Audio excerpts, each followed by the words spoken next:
am I to understand that section 1 precludes a member of, precludes a child from being arrested for certain crimes?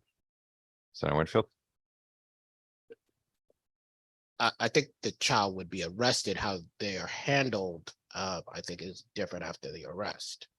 Okay, well, I just want to point your attention to line 5, where it's expressly says in lieu of arresting. So I think in every other area of the law, when we say in lieu of, that means instead of. So am I to read that differently? Representative Fishbone, I think you're correct in what the language says. I think in order to move the child, we may want to look at the language to make sure that it clearly suggests what we're saying. I think what we're trying to get at there is that the child does not go before the court before having, at least for those particular violations of statute, before finding themselves at the Juvenile Review Board and then potentially getting referred back to the court. Okay, so the Juvenile Review Board, since you did mention it, I think it's important to talk about that. How many times would the child get not arrested for stealing up to $500 and continually go before the Juvenile Review Board? I didn't see that it said, first time, second time, 30th time. Where in this language can you point me to that it's just not a revolving JRB?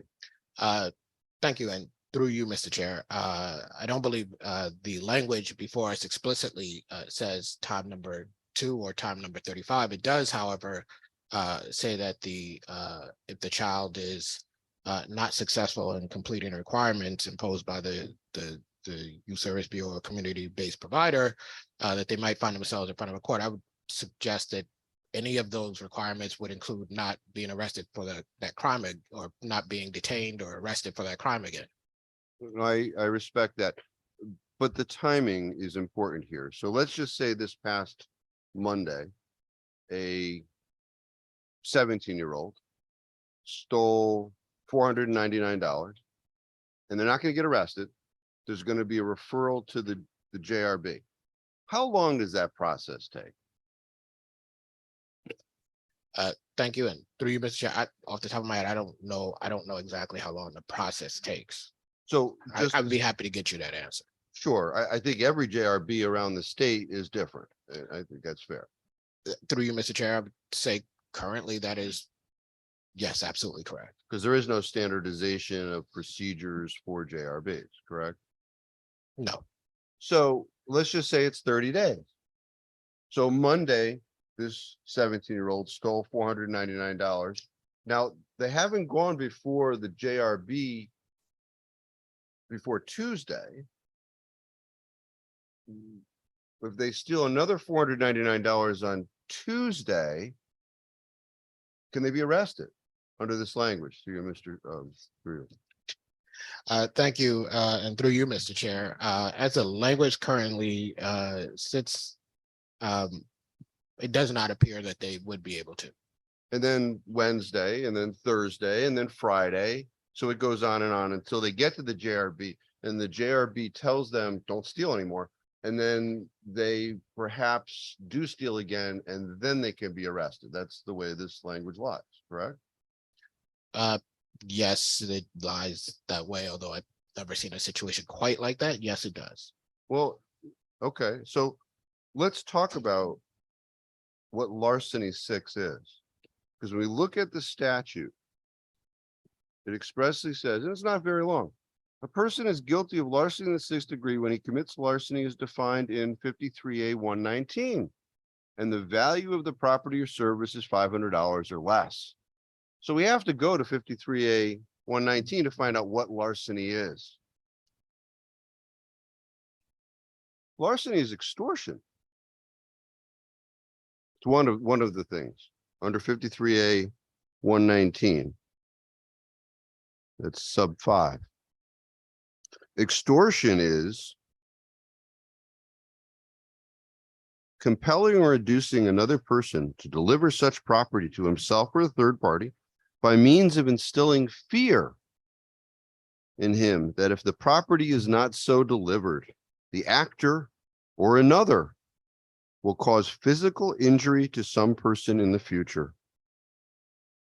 So on and so forth. There's many other ways that extortion. So now it's not only stealing, but it's the child in high school who says to the other child, give me your sneakers or I'll kill you. That's extortion. That is, under this law, a non-arresting offense. On subsequent days in our schools across Connecticut. That's what this legislation does. It permits a 17-year-old to call a grandma and say, unless you give me $499, I will harm your grandchild. That's extortion. Expressly in the language. It's troubling. I don't know why. Certainly not my public policy. I can understand some low level, the simple trespass thing makes sense, right? But I don't know why this legislature would possibly be contemplating making extortion of up to $500 a non-arrestable offense for a 17-year-old. And then we wonder why kids are stealing cars. You just saw one yesterday, right? Child died in Waterbury. There's 4 kids, 4 juveniles, stolen car, and they tried to get away from the police, and one of these young men drowned. It's laws like this that create those problems.